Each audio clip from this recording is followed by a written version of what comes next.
Hello everyone and welcome back to the channel PMJ sir. हम लोग class 12 Maharashtra state board से superposition of waves के sums कर रहे हैं। प्रीवियस वीडियो में हमने क्वेश्चन नंबर 21 तक कंप्लीट किया हुआ है। Let us start with question number 22 now. देखते हैं question 22। A sonometer wire is stretched by a tension of, ये टेंशन की वैल्यू है। It vibrates in unison with a tuning fork of frequency, की फ्रीक्वेंसी 384 गिवन है। How many number of beats gets produced in 2 seconds if the tension in the wire is decreased by 1.24 Newton? यहाँ पे given list करेंगे। Initial tension की value क्या है 40 Newton, तो इसको मैं लिखूंगा T1 40 न्यूटन है। सेकेंड जो टेंशन है T2, यहाँ पे क्या लिखा हुआ है डिक्रीज्ड बाय, यानी कि 40 में से 1.24 माइनस कर लेंगे, ये आएगा 38.76, तो 38.76 न्यूटन। ये सेकेंड टेंशन का वैल्यू है, दैट इज T2 का वैल्यू है ये। अब इसके आगे इट वाइब्रेट्स इन यूनिसन, जो शुरू में फ्रीक्वेंसी दी हुई है ऑब्वियसली T1 के लिए है, तो उसको लिखेंगे N1, तो N1 की वैल्यू है 384 हर्ट्ज। यहाँ बीट्स का कॉन्सेप्ट आ रहा है, तो बीट्स मतलब क्या है फ्रीक्वेंसी का डिफरेंस, तो N1 हमको मिला हुआ है, हमको ढूंढना है N2 की वैल्यू। ओके, तो बेसिकली N और T के बीच में रिलेशन ढूंढ लेना है पहले तो N और T का रिलेशन क्या है, देखो N का फॉर्मूला होता है 1/2L square root of T by M। तो N और T में रिलेशन तुमको यहाँ दिख रहा है, N is directly proportional to root T दिख रहा है। अब यहाँ पे लिखेंगे N1 upon N2 equal to square root of T1 upon T2। T1 की वैल्यू है 40, T2 की वैल्यू है 38.76। therefore N1 upon N2 equal to square root of, इसको सॉल्व कर लूँगा मैं। ये ज़ीरो पहले इसको यहाँ दे दूंगा, ये ज़ीरो जब इसको यहाँ नीचे दे देंगे तो ये ज़ीरो कैंसिल होकर डेसिमल आ जाएगा 3.8 के पास, तो इट इज़ 4 डिवाइडेड बाय 3.876। अब बेसिकली ये ऐसे भी सॉल्व हो सकता है, 4 से मैं कट कर दूं फिर रेसिप्रोकल लेके स्क्वायर रूट करूं। दूसरा तरीका है, ये 4 आ गया है तो 4 का रूट हमको पता है, 4 का रूट क्या हो गया 2। अब नीचे क्या बच गया है,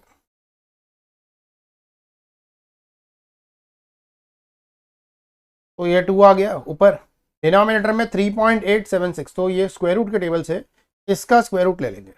तो स्क्वायर रूट के टेबल में क्या करेंगे, ये देख लेंगे 3.8 का 7 में 6, ये आता है 1969, तो इसको लिखूंगा मैं 2 अपॉन 1969, डेसिमल यहाँ पर 1.969। ओके, अब लेफ्ट साइड में देखेंगे यहाँ पे, तो N1 की वैल्यू है मेरे पास कितना 384 डिवाइड बाई N2 है, मुझे ढूंढना N2 है यहाँ पे, तो N2 का फॉर्मूला बना लेता हूँ। N2 ऊपर चला जाएगा, तो ये हो गया 384 multiply by 1.969 divided by 2। Okay, तो 2 से इसको कट करके फिर लॉग अप्लाई कर देंगे। तो यहाँ N2 का फॉर्मूला पहले बना देता हूँ, N2 का वैल्यू बना देता हूँ। N2 is equals to 384 divide by 2, ये आता है 192, तो 192 मल्टीप्लाई बाई 1.969। ओके, अब आएगा लॉग, तो it is anti log of log 192 plus log 1.969। Anti log of 192 3 digit का नंबर है, तो कैरेक्टरिस्टिक्स आएगा 2। लॉग किसका देखेंगे 19 का 2 में, ये है 2833 प्लस 1 पॉइंट है, तो डेसिमल से पहले एक ही डिजिट है, तो आ जाएगा 0 पॉइंट। लॉग देखेंगे 19 का 6 में 9, ये आता है 2942। Okay, now anti log of, तो ऐड कर लेंगे यहाँ पे, तो ये हो गया 3 और 2 5, 3 और 4 7, 8 और 9 8 8 16 17, 2 4 और एक 5, तो 2.5775 आ गया। इसका एंटीलॉग देख लेंगे। एंटीलॉग कहाँ से देखते हैं? डेसिमल के बाद, दैट इज 0.57 का 7 में 5, ये आता है 3780। इट इज 3780, ये 2 है तो डेसिमल आएगा 3 के बाद। ओके, तो हमारे पास यहाँ पर, इधर देख लेते हैं, N1 आ गया है, N2 आ गया है। हमको ढूंढना है बीट फ्रीक्वेंसी, तो पहले बीट बनेगा कितना, तो n इक्वल्स टू, ग्रेटर कौन सा है? N1 है, तो N1 माइनस N2, ये है 384 माइनस 378, ये आ गया 6 बीट्स पर सेकेंड। ओके, 6 बीट्स पर सेकेंड आ गया। अब क्वेश्चन में यहाँ पे क्या दिया हुआ है, यहाँ देख लेते हैं, 2 सेकेंड्स में कितने बीट्स बनेंगे? तो 1 सेकेंड्स में बन रहे हैं 6 बीट्स, तो ऑब्वियसली इन 2 सेकेंड्स 12 बीट्स बनेंगे।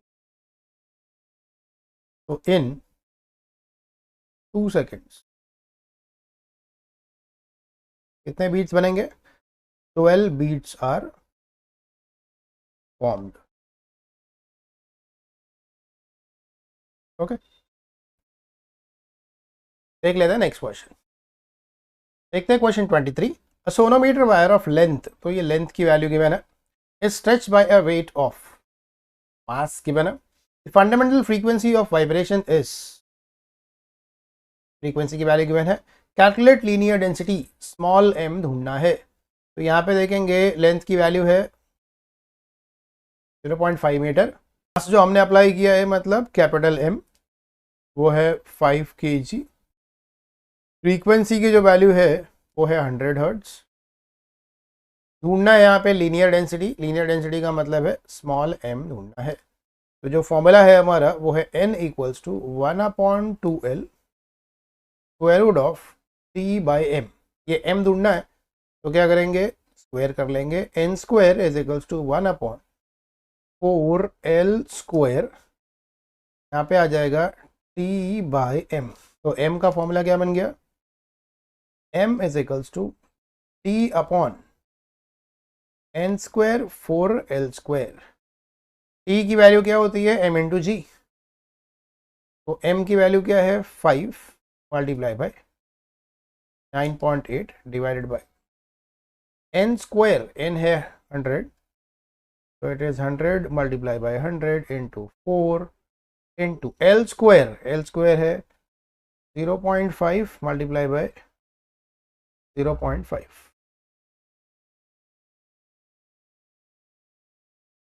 अब ये 100 इसको दे देंगे, ये जो 100 है ये पूरा मैं इसको दे दूंगा, तो ये बन जाएगा 5, ये बन जाएगा 5। ओके, अब ये है 5 5 से 25, 25 इंटू 4 इज 100, 100 एंड 100, तो ये बन गया 5 इंटू 9.8 डिवाइडेड बाय, यहाँ 100 पहले से था, इधर एक और 100 आ गया। ऑलराइट, अब ये 10⁴ बनेगा डिनोमिनेटर में, जो ऊपर जाके बनेगा -4, और ऊपर क्या बच गया, तो यहाँ मैं लिख देता हूँ 10⁻⁻⁴।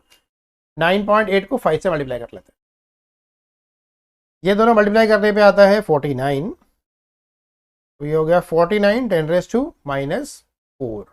यूनिट है इसका किलोग्राम पर मीटर। देखो ये स्मॉल m होता है लीनियर डेंसिटी, लीनियर डेंसिटी का मतलब है मास पर यूनिट लेंथ, तो ये हो गया मास का किलोग्राम और लेंथ का हो गया मीटर। देख लेते हैं नेक्स्ट क्वेश्चन। क्वेश्चन 24 में, a string of guitar 80 centimetre long, ये हो गया length, and has a fundamental frequency of 112, तो ये हो गई फ्रीक्वेंसी। तो दो जो डेटा मिल रहा है वो मुझे ये है, लेंथ की वैल्यू है 80 सेंटीमीटर, फ्रीक्वेंसी की वैल्यू है 112 हर्ट्ज।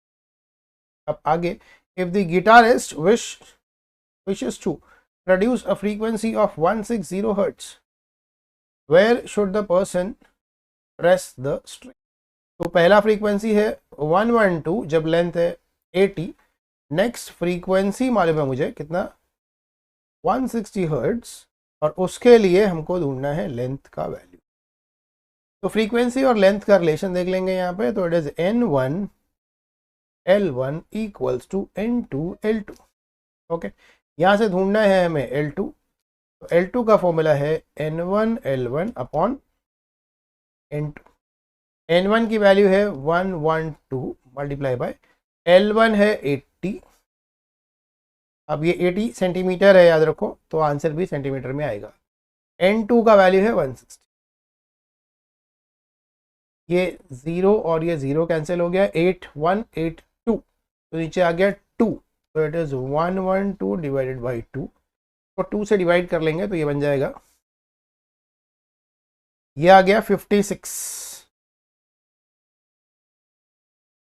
तो ये लास्ट क्वेश्चन है हमारा सुपरपोजिशन ऑफ वेव्स का। तो with this we complete with the chapter. तो इसके साथ सुपरपोजिशन ऑफ वेव चैप्टर खत्म होता है। अगर किसी भी क्वेश्चन में कुछ भी डाउट है तो you can put in the comment box below. See you soon with some other chapter.